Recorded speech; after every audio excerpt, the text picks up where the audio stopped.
दोस्तों, जैसा कि आप सभी जानते हैं, रामायण के अनुसार मंदोदरी रावण की पत्नी थी। जी हां, वही मंदोदरी जिसने रावण को बार बार अनैतिक कार्यों के लिए रोका करती थी। कहा जाता है कि रावण की पत्नी मंदोदरी एक ज्ञानी स्त्री थी। वह इस युद्ध का परिणाम जानती थी, इसलिए वह हमेशा से ही इस युद्ध के खिलाफ थी। मंदोदरी को जब पता चला कि रावण ने माता सीता का हरण कर लिया है, तो उस समय भी मंदोदरी ने रावण को माता सीता को सम्मान पूर्वक श्री राम को लौटा देने की सलाह दी थी। लेकिन हट्ठी रावण ने अपने घमंड में चूर मंदोदरी की एक बात भी नहीं सुनी, जिसके परिणाम स्वरूप राम रावण का युद्ध हुआ और पूरे लंका का विनाश हो गया। रावण युद्ध में राम के हाथों मारा गया और मंदोदरी चाहकर भी उसे बचा न सकी। लेकिन क्या आप यह जानते हैं कि रावण के मरने के बाद मंदोदरी का क्या हुआ? कौन थी मंदोदरी? क्या सच में रावण के मरने के बाद विभीषण से विवाह कर ली थी? अगर आप भी इन सभी प्रश्नों का जवाब जानना चाहते हैं तो आप इस वीडियो के अंत तक जरूर बने रहिएगा। लेकिन दोस्तों, वीडियो में हम आगे बढ़े उससे पहले आप सभी लोग चैनल को सब्सक्राइब करके बेल आइकन को अवश्य प्रेस कर दें, ताकि हमारे आने वाली और वीडियो की नोटिफिकेशन आपको मिलती रहे। तो चलिए शुरू करते हैं। कौन थी मंदोदरी? मधुरा नाम की एक अप्सरा हुआ करती थी, जो भगवान शिव से बहुत ही ज्यादा प्रभावित थी। इसलिए वह एक बार उनसे मिलने कैलाश पर्वत पर पहुंच गई। उस समय कैलाश पर्वत पर भगवान शिव अकेले थे। माता पार्वती उस समय कहीं गई हुई थी। कदाचित भगवान शिव को अकेला पाकर अप्सरा मधुरा उन्हें लुभाने लगी। कुछ समय बाद जब माता पार्वती वापस आईं, तो उन्होंने मधुरा के शरीर पर भगवान शिव का भस्म लगा हुआ पाई, जिसे देखकर माता पार्वती क्रोधित हो गईं और क्रोध में आकर उन्होंने मधुरा को श्राप दे दिया कि तुम अगले 12 वर्ष तक मेंढकी के रूप में अपना जीवन व्यतीत करोगी। माता पार्वती का श्राप और क्रोध देखकर मधुरा डर गई और हाथ जोड़कर देवी पार्वती से क्षमा याचना करने लगी। तब माता पार्वती ने उससे कहा कि सही समय आने पर तुम श्राप मुक्त हो जाओगी। जैसा कि माता पार्वती के श्राप के अनुसार मधुरा तुरंत ही मेंढकी बन गई। मेंढकी बनी मधुरा पृथ्वी लोक पर विचरण करने लगी। मेंढकी रूपी मधुरा पृथ्वी लोक पर किसी तरह अपना दिन गुजार रही थी। तभी एक दिन अचानक एक भयंकर सर्प मेंढकी मधुरा के पीछे पड़ गया। मेंढकी मधुरा अपनी जान बचाने के लिए भागने लगी और भागते भागते वसंत ऋषि के आश्रम में पहुंच गई, जहां उन्होंने खीर बनाने के लिए बहुत बड़ा सा बर्तन लकड़ी के चूल्हे पर चढ़ाया हुआ। जब सांप ने मेंढकी मधुरा को दौड़ाया तो वह उछलकर उसी खीर के बर्तन पर बैठ गई।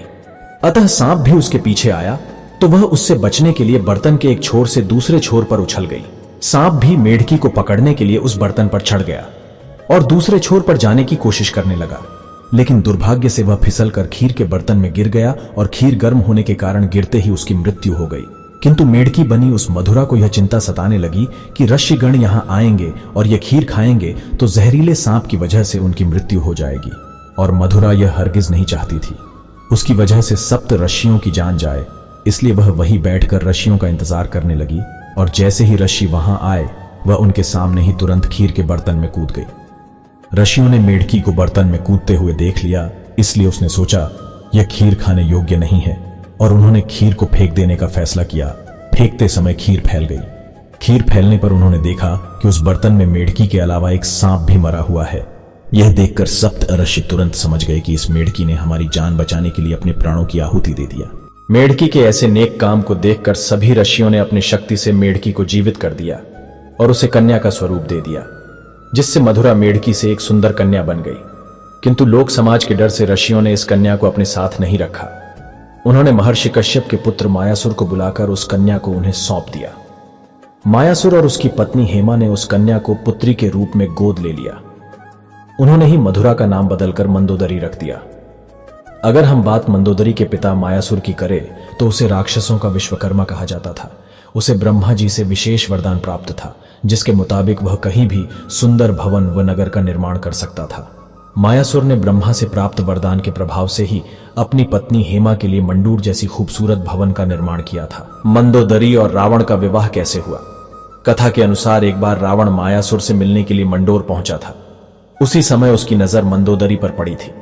रावण मंदोदरी को देखते ही उसकी सुंदरता पर मोहित हो गया। इसलिए उसने असुरराज मायासुर के सामने मंदोदरी के साथ विवाह का प्रस्ताव रख दिया। कहा जाता है कि जब विवाह के लिए रावण और मंदोदरी के कुंडली का मिलान हुआ, तब स्थितियां ठीक नहीं थी। मायासुर ने विवाह करने से मना कर दिया, परंतु मंदोदरी जानती थी कि रावण उसके पिता से कहीं ज्यादा बलशाली एवं वीर है। इसीलिए मंदोदरी ने रावण के बर्ताव को देखकर विवाह करने के लिए तैयार हो गई। कहा जाता है कि राजस्थान के जोधपुर के मंडोर में मंदोदरी और रावण का विवाह हुआ था। कुछ मान्यताओं के मुताबिक भगवान शिव के वरदान के कारण मंदोदरी का विवाह रावण से हुआ था।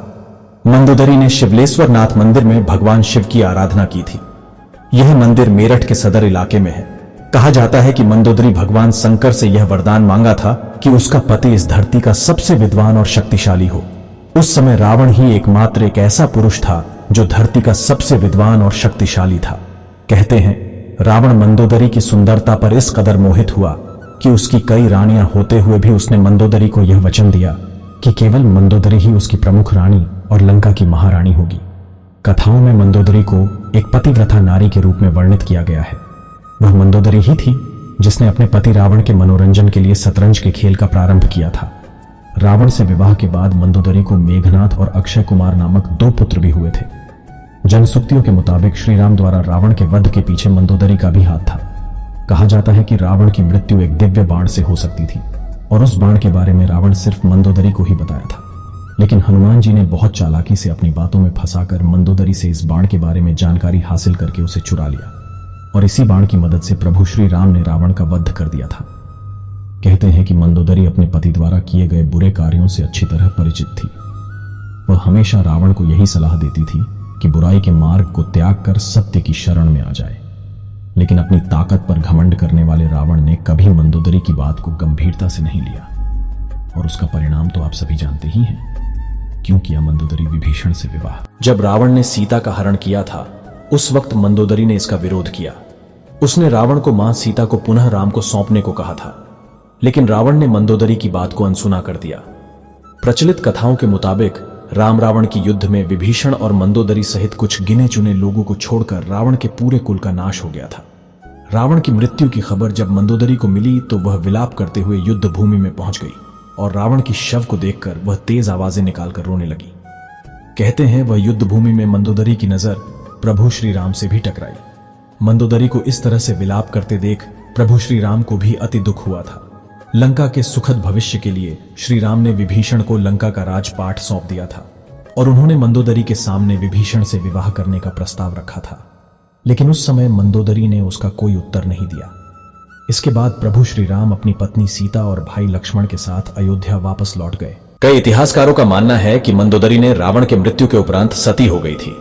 वहीं कुछ अनुयायियों की माने तो मंदोदरी रावण के वियोग से उबरने के बाद उसने विभीषण से विवाह कर लिया। लेकिन कुछ विद्वान इस बात को सीधे तौर पर नकारते हैं। उनका मानना है कि यह सिर्फ ईबिदंतियां हैं, इनका सच्चाई से कोई भी लेना देना नहीं है। दरअसल इन विद्वानों के मुताबिक मंदोदरी एक पतिव्रता नारी थी। वह अपने पति के प्रति पूरी तरह से समर्पित थी। इतनी महान और पतिव्रता नारी ऐसा निर्णय नहीं ले सकती। ऐसे में रावण की मृत्यु के बाद मंदोदरी का विभीषण से विवाह करना एक विदंती के अलावा और कुछ नहीं है। वैसे दोस्तों, आपको क्या लगता है कि मंदोदरी ने विभीषण से दूसरा विवाह किया था? कमेंट में जरूर बताइए। इस वीडियो में फिलहाल इतना ही। उम्मीद है कि आपको आज की यह वीडियो पसंद आई होगी। अगर हां तो इस वीडियो को लाइक करें और भी अमेजिंग और इंटरेस्टिंग वीडियोस को देखने के लिए चैनल को सब्सक्राइब जरूर करें।